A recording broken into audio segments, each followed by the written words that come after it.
Welcome back to part 3. In this video, we're going to conclude our 3-year review of the Swift Basecamp2. The bed itself, when fully made, is really large. It's equivalent to a king size.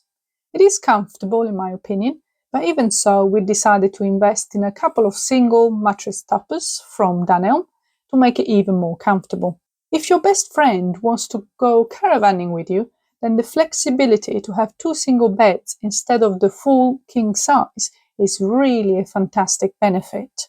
When you set the 2 beds up, you have some choices, which is where this is really flexible even when you go caravanning on your own.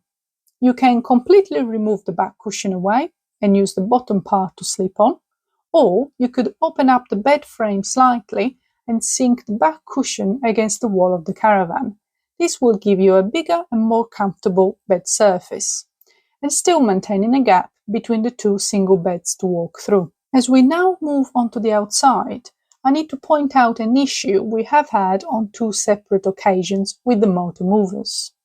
Before I give you more details, I'm coming clean to my partner now, who doesn't yet know that on one of my trips solo, I was in such a rush that I forgot to disengage the motor movers, and I ended up driving away for just over half a mile before I realised they were on. I'm fully convinced that it is because of my error that we're having some trouble occasionally. You will need this precious red tool that should always be kept inside the caravan for those rainy days. In our motor-moved model, there is a plastic plug you can see in the video, easily accessible at the end. No need to remove any covers, just remove this plastic plug with a flat screwdriver. Use the tool to give it a couple of turns both ways before you retry to disengage the motor movers with your remote as usual. The next issue I am going to show you is an unusual one and possibly unique, that I really hope not many people would have experienced. After connecting the car to the caravan for departure, we found that one of the indicators didn't work. In fact, the entire light cluster was not lighting up. If you look at the photos here, you can clearly see that the cables that ran to the light cluster under the caravan have been sheared off. Although a serious inconvenience, just as we were about to leave for our holiday, after some debate we put this down to a simple explainable accident. The caravan was stored in a compound where nearby grass needs to be cut regularly. It didn't look like a rodent would have done this type of damage, therefore we can only assume that if the cable underneath was dangling a little too much, and we can't really prove it at this point, it could have been caught in a strimmer. It is very plausible. When we looked at the other light cluster and the cables running underneath, we could see that that side looked much tidier and no cables were dangling at all. The repair work was quite challenging, very fiddly, and because we were literally leaving to go on holiday that day, we had to find a quick solution using a simple chock block connector to rejoin each of the cables together. The next challenge would be the weather, as you can't really drive with such a connector open to the elements and subject to water sprays from the road in case of rain. Then once back home, a rework was needed to reconnect each of the cables together without the block, sleeve wrap them properly and tuck them away safely against the bodywork of the caravan. The front locker hasn't given us too much trouble at all. Once we found the lock mechanism didn't want to work, and for a few moments it didn't want to unlock the compartment.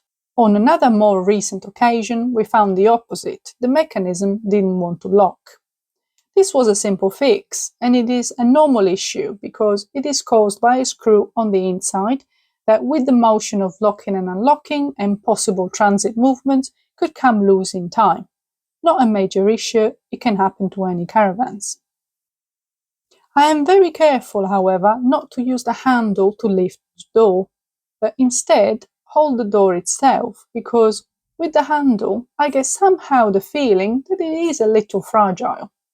Due to our forgetfulness on one trip, the cable that connects to the car during transit was left dangling under the hitch, instead of running it above for connection.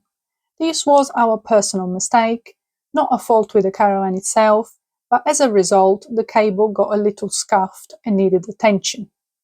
I can't really show you the extent of the damage as the cable is all wrapped up, but luckily it wasn't too deep of a scrape to affect the electric's connection when driving.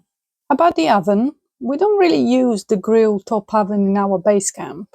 That space for us could be put to better use, but it's our personal opinion.